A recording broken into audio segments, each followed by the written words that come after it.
성경을 해석하는 데 있어서 아주 중요한 몇 가지 해석의 원리가 있습니다. 그 가운데 우리가 결코 간과해서는 안 되는 해석의 원리 중 하나가 뭐냐 하면 성경은 어느 날 하늘로부터 툭 하고 떨어진 그런 책이 아니라 역사가 낳은 시대의 산물이라는 것입니다. 그러니까 과거 이 성경을 쓰게 된 배경이 있고 성경의 1차 독자들이 존재했다는 것. 그래서 과거 그들에게 이 본문은 무엇을 의미했는가, 그것을 살펴보는 것이 우선이고, 그러고 난 후에 그렇다면 이 본문은 오늘날 우리에게 어떻게 해석되고 적용될 수 있는가, 이것이 성경 해석의 순서라는 거예요. 다시 말해서 과거와 현재의 연속선상에서 이 성경을 해석해야 한다는 것입니다. 이걸 깡그리 무시하는 사람들이 이단들이죠. 아무튼 그런 의미에서 이 성경 본문과 관련된 배경적 지식을 아는 것은 참 중요합니다. 지난 시간에 행함이 있는 믿음이란 제목으로 야고보서 2장 후반부의 내용을 함께 나누면서 제가 설교 말미에 이 야고보라는 인물에 대해서 간단한 설명을 드렸습니다. 야고보는 의롭고 경건한 삶을 살았던 인물입니다. 그는 얼마나 많은 시간 무릎을 꿇고 기도하였던지 그의 무릎은 낙타 무릎 같았다 그래요. 또 늘 구제와 선을 행했던 그를 사람들은 의인이라고 불렀습니다. 여러분, 예수님 제자 가운데 자타공인, 단연 으뜸인 제자는 베드로죠. 근데 일반적으로 이 베드로는 스승인 예수님보다 나이가 더 많았던 것으로 우리에게 알려져 있습니다. 근데 그에 반해 야고보는 예수님의 동생이에요. 그렇다는 것은 예수님보다도 나이가 더 어렸다는 걸 말하죠. 초대교회는 그런데 그런 야고보를 교회의 수장으로 세웠고, 베드로를 비롯한 모든 교회 구성원들이 이 야고보를 존경해 마지 않았으니 대체 야고보는 어떠한 삶을 살았던 것일까요?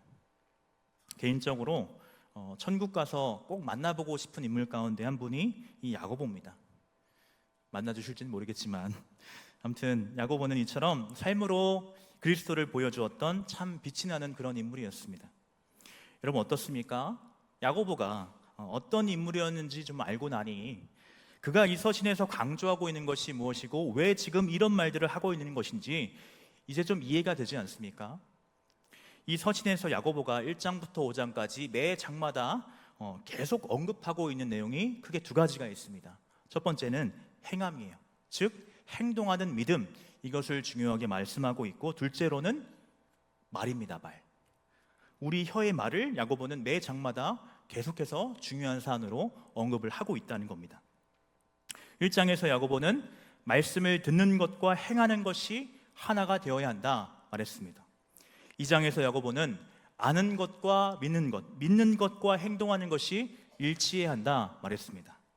이제 3장에서 야고보는 신앙에 있어서 말이 얼마나 중요한지를 이야기하는데요, 이 말에 관한 교훈, 그 근저에 깔려있는 야고보의 생각은 말하는 것과 행동하는 것 또한 일치되어야 한다, 그것을 말하고 있습니다. 그래서 야고보가 계속해서 강조하는 바 참 믿음이란 그러니까 하나라는 거예요. 하나. 모든 신앙의 요소들이 동일한 소리를 내는 것이 참 믿음이다, 이걸 계속해서 말하고 있습니다. 먼저 오늘 본문 1절과 2절 우리 함께 읽어보도록 하겠습니다. 시작. 내 형제들아, 너희는 선생된 우리가 더 큰 심판을 받을 줄 알고 선상이 많이 되지 말라. 우리가 다 실수가 많으니 만일 말에 실수가 없는 자라면 곧 온전한 사람이라. 능히 온몸도 굴레에 씌우리라. 아멘. 먼저 야고보는 너희는 선생이 되려 하지 마라 말합니다. 아시는 대로 야고보는 교회의 수장이었고 의로운 선생이라고 불리웠던 사람입니다. 그런 사람이 너희는 선생이 되려 하지 마라, 지금 이렇게 말을 하고 있는 거예요. 자기 혼자 다 해먹으려고 이렇게 얘기를 하고 있는 걸까요? 여러분 혹 기억하실지 모르겠지만 그 오늘 본문의 내용은 지난번 강해 설교 3번째 시간에 제가 지나가면서 오늘 본문의 이야기를 나눴었습니다. 그때 제가 오늘 본문을 다루면서 그런 말씀을 드렸어요. 여기서 너희는 선생이 되려 하지 마라, 야고보가 이렇게 말했던 이유는 흩어진 유대 공동체 안에 헛된 말만 늘어놓는 거짓 선지자들이 너무나 많았기 때문에 그들을 경계하면서 이런 말을 하고 있는 것이라고 말씀을 드렸었습니다. 이번 한 주간 설교를 준비하면서 또 오늘의 본문 내용을 보다 깊이 묵상하는 가운데 새롭게 제 마음에 들어왔던 것은, 어쩌면 야고보는 거짓 선지자를 향해서 그들을 비판하고 정죄하는 차원에서 지금 이 말을 하고 있는 것이 아니라, 가만히 자신을 돌아볼 때 자신이 교회의 수장이 되고 선생이 돼 보니 이게 만만한 게 아니구나 하는 자기 고백이 담긴 권면을 하고 있는 것이 아닌가 하는 생각이 들었습니다. 오늘 본문 1절에서 야고보는 선생된 너희가 더 큰 심판을 받게 될 것이다 이렇게 말하지 않고, 선생된 우리가 더 큰 심판을 받게 될 것이다 이렇게 말을 합니다. 2절에서도 너희가 실수가 많으니가 아니라 우리가 다 실수가 많다, 이렇게 야고보는 자신 또한 실수가 많은 인물이고 자신 또한 훗날 큰 심판을 받게 될 대상에 포함시키고 있는 거예요. 그래서 오늘 본문에서 야고보는 마치 악인의 죄를 지적하듯이 그런 날카로운 어조로 지금 이 말을 하고 있는 게 아닙니다. 1절 서두를 보시면 내 형제들아 이렇게 시작을 하죠. 나의 형제들, 나의 사랑하는 형제들아, 이렇게 야고보는 부드러운 어조로 독자들을 부르고 있습니다. 그러니까 야고보는 지금 사랑하는 형제들에게 너희는 선생이 되려 하지 마라 이렇게 말을 했던 것은, 헛된 말만 늘어놓는 거짓 사꾼 같은 그런 교사들을 뿌리부터 잘라내고자 그 사역 자체를 제지하고 막으려고 했던 것이 아니라, 자신이 선생으로 부르심을 받았다고 너희가 확신한다면 먼저 자신을 겸손히 돌아보라는 거예요. 자신의 믿음을 시험해보고 그 가운데 구원의 확증을 얻어야 된다, 이 말을 하고 있는 겁니다. 현재 우리 교회는 15대 담임 목사님을 모시기 위해서 지난 한 주간 담임 목사 청빙을 위한 특별 새벽 기도회와 또 24시간 릴레이 기도를 가졌습니다. 제가 우리 성모님들과 이렇게 저렇게 교제를 하고 대화를 나누면서 느꼈던 것은, 성모님들마다 바라고 기대하는 담임 목사님에 대한 기대치가 아주 다양하더라 하는 것이었어요. 어쩌면 담임 목사 청빙이 이렇게 길어지고 있는 이유도, 청빙위원들도 저마다 담임 목사 상이 다 다르니까 한 분 한 분의 기대치가 쌓이고 쌓이면 이 기대치의 총량이라고 하는 것은 당연히 늘어날 수밖에 없지 않겠어요? 그래서 심사숙고의 기간이 이렇게 길어지고 있는 것이 아닌가 하는 생각이 듭니다. 저도 이렇게 오랫동안 주일 설교할 줄 몰랐거든요. 아무튼 제가 지금 드리는 얘기가 가제는 개편이라고 제가 목사여서 이런 말을 한다고 생각하지 않으셨으면 좋겠습니다. 사랑하는 여러분, 청빙대에 오실 목사님은 예수님이 아닙니다. 분명 흠도 많을 것이고 실수도 많을 거예요. 내가 기대하는 모습과는 전혀 다른 그런 목사님이 오실 수 있습니다. 중요한 건 우리가 지금까지 간절히 기도해온 대로 청빙위원들도 얼마나 그 자리 부담스럽겠어요. 하나님 의지하면서 정말 자신들이 할 수 있는 최선을 다할 거예요. 그래서 그렇게 하나님께 지혜를 구하고 기도하면서 우리 교회가 결정하여서 모셨으면 그분이 어떠한 목사님이시든 이제 그것이 우리에게 중요한 건 아닙니다. 제가 설교 중에 결과는 중요한 게 아니라는 얘기를 참 많이 하는데요, 신앙의 세계에서는 정말 그렇습니다. 결과는 중요한 게 아닙니다. 왜냐하면 결과는 하나님께 속한 것이고 우리가 신경 써야 될 것은 과정이에요, 과정. 우리가 이제 해야 될 일은, 여러분, 교회에 새 가족이 오면 어떻게 해요? 그가 이전에 어떤 삶을 살았든 그저 사랑으로 따뜻하게 맞아주고 품어주지 않습니까? 왜냐하면 한 가족, 한 식구가 되었으니까요. 목회자라고 다를 게 없다는 거예요. 하나님께서 우리를 아끼시고 우리 교회를 사랑하셔서 이 모든 청빙의 과정 속에서 하나님 역사하시고 일하셨음을 믿는다면 우리 교회의 결정을 하나님의 뜻으로 받아들이고 이제 우리가 할 일은 그저 사랑하고 섬기고 순종하면 되는 거예요. 여러분, 핵심은 다른 게 아닙니다. 우리가 열심히 기도했고 최선을 다했으면 그것으로 된 거예요. 그 이후의 일들은 하나님께 맡기는 게 믿음입니다. 빚값으로 세운 이 교회를 여러분 하나님께서 얼마나 사랑하십니까? 하나님의 일은 하나님이 하실 거예요. 중요한 건 나예요, 나. 하나님께서 아무리 좋은 목사님을 우리 교회에 보내주셨어도 그분을 모실 그에 합당한 그릇으로 우리가 준비되어 있지 않으면 아무런 부흥의 역사 기대할 수 없어요. 여러분, 막말로 우리가 생각했던 것과는 달리 기대 이하의 목사님이 오셨어요. 내가 생각하기에 우리 교회와 너무 맞지 않은 분이 오셨어요. 그럴 수 있어요. 그때 어떻게 하시렵니까?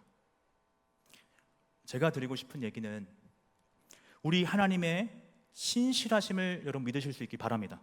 하나님은 언제나 우리를 최선의 길로 인도하고 계시다는 사실을 여러분 믿으실 수 있기 바랍니다. 여러분들은 어떠실지 모르겠는데 저는 분명히 믿어요. 여기 계신 분들에 비하면 제가 오랜 연수를 살아온 건 아니지만 살아오면서 어느 것 하나 우연인 시간 없었고 실수하지 않으신 하나님께서 최선의 길로 그 놀라운 하나님의 섭리와 인도하심 가운데 저희가 여기까지 왔다고 저 믿거든요. 어찌 저에게만 그런 은혜가 있겠습니까? 그래서 우리 성도의 인생에 실패가 없다는 거예요. 제가 비록 많은 교회를 섬겨본 것은 아니지만 다 이유와 목적이 있어서 저를 그곳에 보내셨고, 그래서 저는 정말 많은 것들을 배우고 정말 성장할 수 있는 계기가 되었어요. 제가 우리 중앙교회 부임하기 전에 8년간 섬겼던 교회는요, 제가 사임하고 나온 1년 8개월 사이에 벌써 2명의 목회자가 사임하고 나갔습니다. 그 교회 담임 목사님이 정말 좋으신 목사님이고 제겐 정말 은인 같은 목사님인데 제가 있을 때도 그렇고 그렇게 다들 오래 있지 못하더라고요. 아마 사임하고 나가신 그분들은 자신의 이력서에 그 이름의 교회 이름을 빼버릴 거예요. 내가 여기 온 건 실수고 실패라고 생각을 하겠죠. 본의 아니게 제 자랑처럼 들리셨다면 용서해 주시길 바랍니다. 제가 드리고 싶은 얘기는 우리가 만나는 상황이 그 상황을 어떻게 받아들이고 해석하느냐, 이거의 문제라는 거예요. 시편 16편 6절 말씀 같이 한번 읽어보겠습니다. 시작. 내게 줄로 재어준 구역은 아름다운 곳에 있으며 나의 기업이 실로 아름답도다. 아멘. 무슨 말입니까? 하나님께서 우리로 살게 하신 삶의 자리가 사람마다 다 달라요. 근데 이 시편 기자의 고백은 나로 살게 하신 그 삶의 자리가 실로 아름답도다. 그가 이렇게 말할 수 있는 것은 하나님을 믿기 때문이죠. 하나님의 살아계심, 신실하심을 믿으니까, 하나님께서 언제나 최선의 길로 내 걸음을 인도하신다는 확신이 있으니까 이런 고백을 할 수 있는 거 아니겠습니까? 그리고 여러분, 우리가 사무엘을 한번 생각해 봅시다. 어린 사무엘을 신앙으로 인도해 주신 지도 목사가 누구였어요? 엘리 제사장이었죠. 여러분, 엘리 제사장의 최후를 성경은 이렇게 기록하고 있습니다. 사무엘상 4장 18절 함께 읽어보겠습니다. 시작. 하나님의 괴를 말할 때에 엘리가 자기 의자에서 뒤로 넘어져 문 곁에서 목이 부러져 죽었으니 나이가 많고 비대한 까닭이라. 그가 이스라엘의 사사가 된 지 40년이었더라. 아멘. 엘리 제사장은 사무엘에게 하나도 영적으로 본이 되는 인물이 아니었습니다. 그러나 사무엘은 그를 본받지 않고 오히려 반면교사로 삼아서 위대한 민족의 지도자고 선지자의 아버지 같은 인물이 되지 않았습니까? 중요한 건 우리가 정말 내 삶 가운데 살아 역사하신 하나님, 그분의 신실하심을 정말 믿는다면 내가 인생에서 만나는 모든 시간들은 결코 헛된 것이 아니다 하는 것을 여러분 믿으셔야 됩니다. 야고보서는 우리에게 실천적이고 윤리적인 가르침을 주는 책입니다. 그런 면에서 이 책은 마치 구약의 잠언 같기도 하고 예수님의 산상수훈의 말씀과 참 많이 닮아 있습니다. 근데 여러분, 우리가 이 야고보의 실천적인 가르침을 어떻게 받는 것이 잘 받는 것입니까? 이 말씀으로 내 자신을 돌아보고 내가 진정 참믿음의 사람이 맞는지 내 자신을 점검하고 이 말씀대로 실천하고 순종하기 위해서 내가 노력해야 되는 것이지, 이 말씀을 타인을 판단하고 정죄하는 데 사용해서는 되는 거야, 안 되는 거야?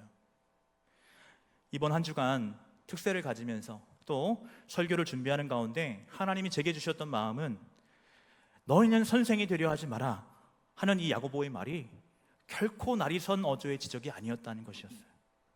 내 자신을 돌아보니 나도 부족하고 나도 허물과 실수가 많은 사람이더라. 나 또한 큰 심판을 받은 사람이더라. 그래서 선생이 되려면 적어도 이 정도의 수준이 되어야 해. 이런 차원에서 야, 선생은 아무나 되는 것이 아니니 아서라 아서, 이런 말을 하고 있는 게 아니라 먼저는 내 자신을 겸손히 돌아봐라. 그리고 내가 먼저 믿음 안에 바로 서야 된다. 이런 차원에서 지금 이 말씀을 하고 있다는 거예요. 중요한 것은요, 나예요, 나. 내가 변화되고 내가 달라지지 않으면 세상은 달라지지 않습니다. 야고보가 이 서신에서 말하는 이 실천적인 가르침을 내게 적용해서 내가 달라지고 내가 새로워지는 은혜의 역사를 만들어 가시는 성도님 되시기를 축원합니다. 다시 본문으로 돌아와서, 그렇다면 오늘 본문에서 야고보가 너희는 선생이 되려 하지 마라 이렇게 말하는 이유가 뭘까요? 먼저는 선생에게 더 큰 심판이 있다는 것이죠. 그렇다면 선생이 심판을 받게 되는 이유가 뭘까요? 먼저 선생이 되면 그만큼 더 많은 책임을 묻게 된다는 것입니다. 중요한 것은 여러분, 누가 그 책임을 물을까요? 하나님이 우리에게 그 책임을 묻는다는 거예요. 여러분, 우리는 사람이 무서운 게 아니에요. 사람은 그냥 무시하고 가면 돼요. 중요한 건 우리 인생의 마지막 종착역은 하나님 앞이라는 거예요. 결코 하나님은 호락호락한 분이 아니잖아요. 하나님은 만우리 여김을 받은 분이 아니잖아요. 똑같이 잘못했어도 선생된 자는 더 큰 심판을 받게 됩니다. 여러분 생각을 해보세요. 어떤 회사원이 음주운전을 했다. 그게 신문에 한 줄이라도 실릴까요? 그러나 우리 경주시 경찰서장이 음주운전하고 도망갔다. 신문에 대문자만하게 실리지 않겠어요? 지도자가 참 어려운 자리라는 거예요. 말한 대로 살아야 되기 때문에, 말한 대로 실천해야 되기 때문에, 그래서 하나님께서 선생된 자를 더 크게 심판하시는 근본적인 이유는 실은 그가 한 말 때문이 아니라 행함에 있는 거예요. 그에 부합한 삶이 뒤따르지 않기 때문에 하나님 보실 때 그것이 가증스러운 거예요. 선생이 심판을 받게 된 또 다른 이유로는 우리 2절 말씀과 연관지어서 생각해 볼 수 있는데요, 그러니까 이것은 말과 관련이 있다는 거예요. 잘 아신 대로 선생은 필연적으로 말을 많이 할 수밖에 없는 위치에 있습니다. 말을 많이 하다 보면 실수를 하게 되어 있습니다. 조금 이따 자세히 살펴보겠지만 야고보에 의하면 우리의 입이라고 하는 것은 사실상 제어할 수 없다는 거예요. 그 누구도. 그러니 많은 말을 하게 되면 필연적으로 실언을 하게 되어 있고, 그것이 화살이 돼서 타인의 마음에 상처를 주거나 심하면 사람을 죽음에까지 이르게 할 수 있다는 것입니다. 여러분, 이 말이 참 무서운 이유가 뭐예요? 한 번 뱉으면 주워 담을 수 없고, 또 한 번 입 밖으로 나간 말은 이것이 살았고 운동력이 있어서 스쳐 지나가듯이 누군가로부터 우연하게 듣게 된 한마디 말도 뇌리에 꽉 박히면 이것이 생각을 낳아서 엄청난 토대일을 일으켜서 결국 죽음에까지도 이르게 할 수 있다는 거예요. 여러분, 이스라엘의 초대 왕이었던 사울 아시죠? 사실 이 사울이 우리가 생각하는 것 그 이상으로 사실은 꽤 괜찮은 사람입니다. 그걸 알 수 있는 게 이 사람이 백성들의 큰 사랑과 지지를 받았던 인물이에요. 그런데 좀 사울의 문제가 뭡니까? 어느 날 갑자기 이 사람이 악령이 들어와요. 악신이 들어와요. 그래서 이 사람이 미쳐버립니다, 갑자기. 그래서 그 뒤에 하는 행동들을 보면 이상한 행동들을 막 하는 거예요. 그런데 그 원인이 뭘까? 사무엘상 18장 6절부터 10절까지인데 다 보지 않고 10절만 함께 화면 보시고 10절만 한번 읽어보겠습니다. 사무엘상 18장 10절입니다. 시작. 그 이튿날 하나님께서 부리시는 악령이 사울에게 힘있게 내림에 그가 집안에서 정신없이 떠들어대므로 다윗이 평일과 같이 손으로 수금을 타는데 그때의 사울의 손에 창이 있는지라. 아멘. 여러분, 여기 왜 사울이 정신이 나가고 이런 악령의 지배를 받게 되었냐? 그 원인이 뭐냐? 블레셋과의 큰 전쟁에서 대승을 거두고 너무 신이 나서 승전가를 부르면서 왕궁으로 돌아오고 있었어요. 그때 저 멀리서 여인들이 부르던 노래소리가 지나가던 사울의 귓가에 꽉 박힌 거예요. 우리 7절 말씀 함께 읽어보겠습니다. 시작. 여인들이 뛰돌며 노래하여 이르되 사울이 죽인 자는 천천히요 다윗은 만만이로다 한지라. 지금 여러분, 이 여인들이, 이름도 알 수 없는 이 여인들이 무슨 정치적인 목적을 가지고 이런 노래를 지어 불렀겠어요? 신이 아닐까? 자기들이 보고 들은 바 그 감정 그대로를 그냥 쏟아놓은 것 뿐이에요. 그런데 이게 사울의 대리에 콩 박혔어요. 8절입니다. 시작. 사울이 그 말에 불쾌하여 심히 노하여 이르되 다윗에게는 만만을 돌리고 내게는 천천만 돌리니 그가 더 얻을 것이 나라 말고 무엇이냐 하고. 아멘. 문제는 뭐냐? 이걸 사울이 아유, 시덥잖은 계집들이 짓거리는 소리구만 하면서 마음에서 떨쳐버리면 그만인데, 그 말이 사울의 머릿속에서 계속 쟁쟁쟁거리며 떠나질 않는 거예요. 이름도 알 수 없는 익명의 그 아낙네들이 신이 나가지고 자기도 모르게 떠들었던 그 말 한마디에 사울이 확 사로잡힌 겁니다. 그 말에 부정적인 감정이 들어왔고, 이 부정적인 감정에 확 사로잡히니까 그때서 악령이 사울의 마음에 들어가서 그를 지배했다는 거예요. 10절 다시 보겠습니다.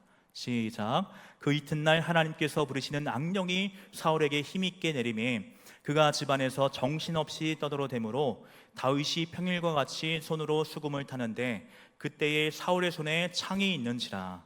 아멘. 여러분, 이 창을 누구에게 던져요? 다윗에게 집어던지죠. 그를 죽이려고. 근데 이게 본인 의지가 아니라 악령의 지배를 받아서 정신없이 그런 일을 했다는 거예요. 여러분, 얼마나 불쌍한 이야기입니까? 아무런 생각 없이 내뱉은 여인들의 말 한마디, 이런 파장을 일으켜서 한 사람의 인생을 이렇게 파멸에 이르게 할지 누가 알았겠어요? 오늘 본문 2절의 말씀처럼 자고로 사람이 말에 실수가 없으면 그 사람을 온전한 사람이라고 말할 수 있는데, 야고보의 얘기를 잘 들어보면 이건 불가능하다는 거예요. 그리고 여러분, 선생이 더 큰 심판을 받을 수밖에 없는 또 다른 이유가 뭐냐? 선생의 위치라고 하는 것이 남을 가르치고 바른 길로 인도해야 되는 사람이기 때문이라는 것이죠. 그런 위치에 있는 사람의 입에서 나온 말이기에 그에 따른 파급력은 당연히 더 클 수밖에 없는 것 아니겠어요? 희대의 탈옥수 신창원에 대해서 아마 이곳에 계신 분들은 다 아실 겁니다. 이 신창원으로 인해서 우리나라 경찰들이 참 많은 애를 먹었다고 하죠. 이 탈옥수한 사람을 잡기 위해서 15만 명이나 되는 사람들이 동원됐다는 거예요. 그러니까 얼마나 많은 인력이 동원되고 돈이 소비된 겁니까? 그래서 신창원이 나중에 붙잡혔을 때 그런 얘기를 했다 그래요. 아니, 어떻게 온 나라가 나 한 사람 잡겠다고 이 난리를 피운 거냐고. 나 한 사람 때문에 얼마나 많은 국가의 예산이 소비된 거냐고. 죄송할 말은 아니죠. 근데 이 사람이 하려는 말의 요지가 뭐냐면, 이 난리를 피우고 헛된 데 돈 쓰지 말고 차라리 옛날에 내가 힘들었을 때 그때 좀 관심을 좀 가져주지. 신창원은 어린 시절에 어머니를 일찍 여의고 아버지 밑에서 자랐는데 집이 참 많이 가난했다고 합니다. 그래서 밭에서 서리도 하고 종종 문방구에서 과자를 훔쳐 먹기도 했다 그래요. 근데 문제는 집이 너무 가난하니까 학교를 갔는데 분납금을 낼 돈이 없는 거예요. 신창원 본인 주장에 의하면 그의 인생이 완전 잘못된 길로 틀어지게 되는 계기가 학교 선생님의 말 한마디 때문이었다 그럽니다. 너 이 새끼 돈도 안 가져왔으면서 학교에 왜 왔어? 차마 입에 담을 수 없는 욕을 해가면서 그렇게 초등학교 5학년 아이에게 퍼부었다는 거예요. 가난하고 싶어서 가난한 사람 어디 있겠어요? 신창원에 의하면, 그 사람에 의하면 선생님의 그 말을 들을 때 자기 마음에 악마가 들어왔다고 그가 느꼈다고 그래요. 철로역정의 저자인 존 버년이 쓴 책 가운데 그의 또 다른 역작 중 하나가 거룩한 전쟁이라는 의미의 성전이라는 책이 있습니다. 이 책을 읽어보면 이 디아블로스라는 마귀가 나오는데, 이 디아블로스라는 마귀가 어떻게 사람의 마음을 흔들어 놓고 견고한 마음에 작은 균열을 일으키냐 하면, 마귀가 계속 우리 사람의 마음에 불화살을 쏜다는 거예요. 불화살. 여러분, 그 불화살이라고 하는 게 그 화살촉에 불을 묻혀야 되기 때문에, 그렇죠? 화살촉이 살상용 다른 화살과는 다르겠죠. 그래서 이 불화살을 맞아도 사람이 죽진 않습니다. 치명상을 입지는 않습니다. 그러나 이 불화살이 무서운 거는 뭐예요? 작은 불씨 하나가 배에 툭 떨어지면, 그게 작은 불씨일 때는 별로 문제가 안 돼요. 그냥 쉽게 제어갈 수 있고 금방 끌 수 있는데, 그러나 그 불씨를 가만히 방치했다가는 어떻게 될까요? 나중에는 손을 쓸 수 없는 지경에 이르게 된다는 거예요. 그러니까 사단 마귀가 우리 마음에 불화살을 쏜다는 것은 우리가 품지 말아야 될 생각을, 이상한 생각을 집어넣는다는 거예요. 근데 우리가 성령의 안에 깨어 있으면 아니 내가 어떻게 이런 생각할 수 있지 하고서 툭툭 털어버릴 수 있는데, 그거를 이제 가만 놔뒀다가는 큰일 난다는 거죠. 그런데 마귀가 우리 마음에 그와 같은 악한 생각을 착상시킬 때 사용하는 방법이 우리 입의 말이라는 거예요. 있잖아, 우리 어머니 얼마나 먹성이 좋으신지, 80이 넘은 노인네가 지금도 밥을 2공기나 드신다니까. 친구와 전화통화를 하고 있던 며느리의 이야기를 지나가다가 문틈 사이로 들은 시어머니가 이 말을 듣고 충격을 받았어요. 그 뒤로 식음을 전폐해서 굶어 죽게 되었다는 슬픈 사연이 있습니다. 빙점의 작가로 알려진 일본의 여류 작가 미우라 아야코의 에세이에서 봤던 이야기인데요, 실제 일본 신문에 실렸던 이야기라 그래요. 며느리의 그 말이 얼마나 큰 충격이 되었는지, 왜 어머니 밥을 한 끼도 안 드세요? 자식들이 사정을 해도 그 뒤로 식음을 딱 전폐해버리고 한 끼도 먹지 않아서 굶어 죽었다는 거예요. 그냥 별 생각 없이 내뱉은 말이 사람을 죽음에까지 이르게 할 수 있다는 거예요. 말을 많이 하면 반드시 실현을 하게 되어 있고, 그것이 누군가를 찌르는 칼이 되어서 마음에 내상을 입힙니다. 여러분, 우리가요 길을 가다가 넘어져서 팔이 부러지고 쓸려서 찰과상을 입었다면 그런 외상은 정말 시간이 약이라고, 시간이 지나면 뼈도 굳고 다 나아요. 그러나 말로 받은 상처는 이게 아물지 않은 거예요. 계속 머리에 쟁쟁쟁 남으면서 이게 정말 평생을 갈 수도 있다는 겁니다. 그래서 우리가 이 말을 사용하는 데 있어서 늘 유념해야 되는 것은 이 말의 위력이 얼마나 크고 파괴력은 또한 얼마나 큰 것인지를 우리가 늘 잊지 않아야 된다는 것입니다.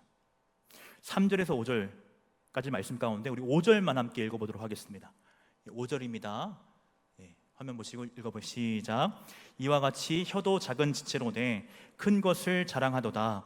보라, 얼마나 작은 불이 얼마나 많은 나무를 태우는가. 아멘. 오늘 본문에서 야고보는 이 혀의 영향력, 그 말의 영향력에 대해서 설명하기 위해 3절에서는 제갈, 4절에서는 키, 5절에서는 이 불이라는 소재를 가져와서 비유로 설명을 하는데요, 그 가운데 5절의 소재가 가장 강력한 것 같아요. 야고보는 말을 불에 비유합니다. 여러분, 불이라는 소재의 특징이 무엇입니까? 모든 것을 불사르는 파괴성이죠. 그래서 우리의 혀가 마치 불과 같은데 잘못 사용된 혀는 모든 것을 파괴하는 능력을 가지고 있다는 거예요. 우리 6절 말씀 같이 한번 읽어보겠습니다. 시작. 혀는 곧 불이요 불의의 세계라.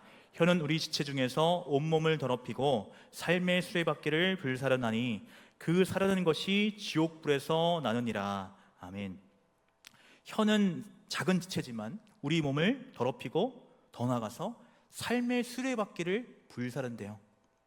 그러니까 우리의 전생애를 망가뜨린다는 그런 얘기죠. 근데 여기서 이 삶의 수레바퀴를 불사르는 불이 어디서 난다는 거예요? 지옥불에서 난다고 말하고 있습니다. 그러니까 여기서 말하는 지옥불이라는 표현은 정확하게 얘기하면 이 불이 마귀에게서 난다는 표현이에요. 제가 앞서 디아블로스가 우리 마음에 불화살을 쏜다고 했습니다. 이런 마귀는요, 아무 할 일 없이, 아무 생각 없이, 아무 이유 없이 툭툭 우리 마음에 그런 이상한 생각을 집어넣어요. 원래 마귀가 뭐 하겠어요? 그게 지 일이지. 여기서 우리가 기억할 게 뭐냐면, 여러분, 우리가 아무리 성령으로 충만한 사람이라 할지라도 죄의 유혹 그 자체를 원천적으로 막는 것은 불가능하다는 거예요. 여러분, 거룩한 성령의 사람이라 할지라도 아침에 직장 상사로부터 들은 말이 계속 생각나고 마음에 번민을 일으키고 계속 그럴 땐 생각이 우리 안에서 일어난다는 거예요. 그 자체를 원천적으로 막는 것은 불가능하다는 거예요. 그러나 성령이 충만한 사람은 영적으로 깨어있기 때문에 죄의 불씨가 우리 마음에 떨어졌을 때 민감하게 반응합니다.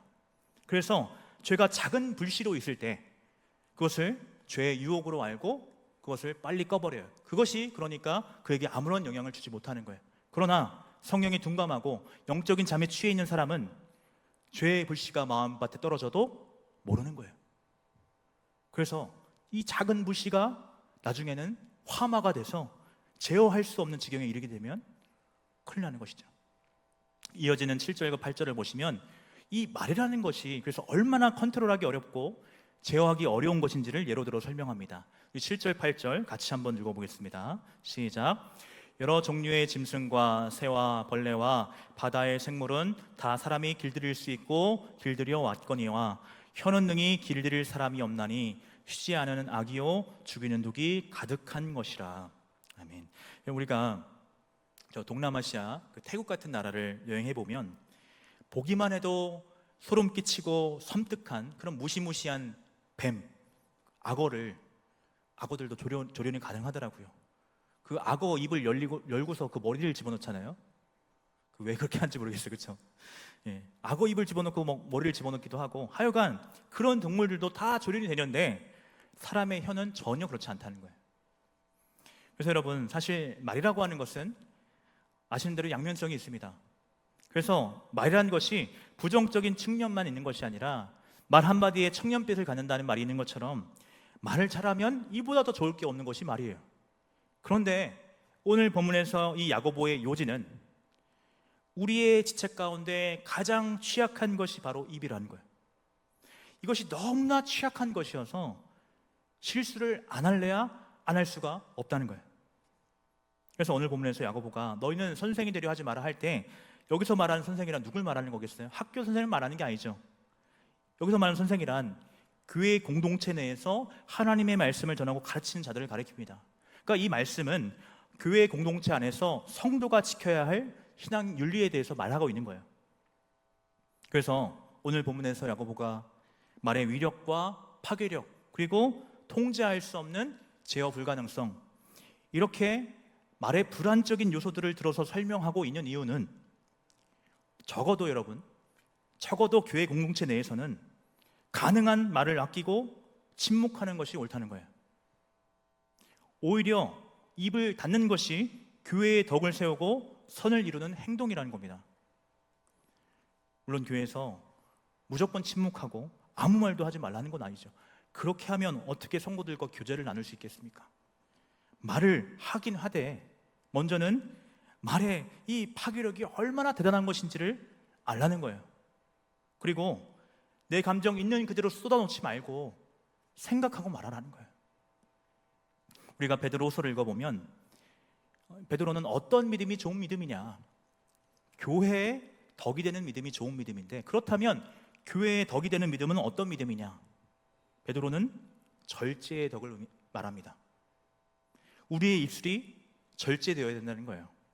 그래서 우리가 어떻게 하면 말의 실수를 줄이고 절제할 수 있을까? 이 말의 실수를 최소화할 수 있을까?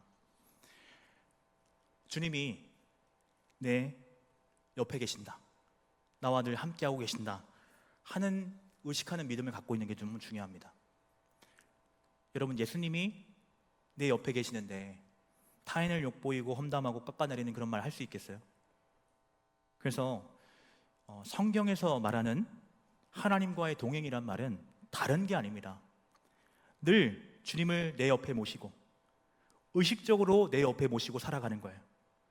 내 의식 속에 주님이 계시면, 주님이 있으면 실수가 참 많이 줄지 않겠어요? 그리고 여기서 제 생각을 좀 덧붙여서 말씀을 드리면 우리가 여러분 교회에서는요 세상 이야기 좀 하지 말고 하나님 이야기만 하면 지내면 얼마나 좋을까요? 부동산, 주식, 취미, 운동 그런 얘기 말고, 물론 그런 얘기 할 수 있어요. 그 자체가 우리의 삶인데 그걸 다 빼버리면 무슨 얘기를 할 수 있겠습니까? 제 얘기는 모든 이야기의 메인 주제가 하나님이었으면 좋겠다는 거예요. 지난주 내게 이런저런 일이 있었는데 하나님이 내게 은혜를 주셨어. 이렇게 사업 얘기도 할 수도 있고 취미 얘기도 할 수 있는데 중요한 건 그거예요. 기승전 하나님. 따라해 볼까요? 기승전 하나님. 여러분, 이렇게 돼야 되지 않겠습니까? 하나님이 나와 함께 하신 이야기, 하나님께서 내게 은혜를 베풀어 주신 이야기, 이것이 교회에서 나눠지는 모든 이야기들의 메인 주제가 되기를 축복합니다. 여러분, 우리의 관심사가 하나님께 있고 우리의 생각이 하나님과 그분의 은혜에 집중되어 있으면 우리의 말 또한 거룩한 방향으로 흐르지 않겠어요? 그래서 왜 말이 중요하냐? 우리 입에서 나오는 말이라고 하는 것은 사실 마음에 가득한 것이 소리로 표출되어 나오는 것일 뿐이라는 거예요. 그래서 내 입의 말이 내 신앙을 확인할 수 있는 바로미터라는 것입니다. 그래서 여러분들이 오늘 말씀을 듣고 야, 말이라는 게 이렇게 무서운 것이구나, 정말 목사님 말대로 내 감정대로 말하면 안 되고 좀 생각하고 말아야겠다, 아마 이렇게 생각하고 계신 분들이 많이 계실 텐데, 근데 여러분, 그렇게 접근해서는 분명 작심삼일, 아니 작심삼시로 끝나고 말 거예요. 사랑하는 여러분, 모든 죄의 근원은 우리의 마음입니다. 마태복음 15장 18절 19절 화면 보시고 함께 읽어보겠습니다. 시작. 입에서 나오는 것들은 마음에서 나오나니 이것이야말로 사람을 더럽게 하느니라. 마음에서 나오는 것은 악한 생각과 살인과 간음과 음란과 도둑질과 거짓 증언과 비방이니. 아멘. 우리 입에서 나오는 말이라고 하는 것은 단지 우리의 마음을 드러내 보여줄 뿐이라는 거예요. 그래서 우리가 챙기고 신경 써야 될 것은 어떻게 하면 말의 실수를 줄이고 경우에 합당한 말을 할 수 있을까, 그런 지혜를 구할 것이 아니라 우리가 신경 써야 될 것은 내 마음이라는 거예요. 어떻게 내 마음을 다스리고 지킬 수 있을까? 어떻게 하면 내 마음에 은혜의 강물이 메마르지 않을 수 있을까? 그럼 여기에 집중해야 돼요. 사랑하는 여러분, 입술의 말이라고 하는 것은 마음에 가득한 것이 표출되어 나오는 것일 뿐입니다. 그래서 내 마음이 변화되지 않고는 겉으로 드러나는 말이 변화될 수 없어요. 악한 행동뿐 아니라 악한 말은 다 안에서 흘러나오는 죄입니다. 그래서 혀를 통제하기 위한 유일한 방법은 우리의 마음에 선한 것들로 가득 채우는 거예요. 그럼 여러분, 날마다 그리스도를 흠모하십시오. 그리스도를 앙모하십시오. 그리스도께서 가지신 덕스러운 것들을 내 마음에 가득 채우시기 바랍니다. 그리스도가 마음에 가득하면 은혜로운 말을 하게 되어 있습니다. 마음에 들어있는 것이 성령이고 은혜로운 것이라면 입을 열 때 안에 있는 은혜로운 것들이 밖으로 나오게 되어 있는 것입니다. 오늘 본문 9절부터 12절까지 함께 읽어보도록 하겠습니다. 시작. 이것으로 우리가 주 아버지를 찬송하고 또 이것으로 하나님의 형상대로 지음을 받은 사람을 저주하나니 한 입에서 찬송과 저주가 나오는도다. 예, 형제들아, 이것이 마땅하지 아니하니라. 샘이 한 구멍으로 어찌 단물과 쓴물을 내겠느냐. 내 형제들아, 어찌 무화과 나무가 감람 열매를, 포도나무가 무화과를 맺겠느냐. 이와 같이 짠물이 단물을 내지 못하느니라. 아멘.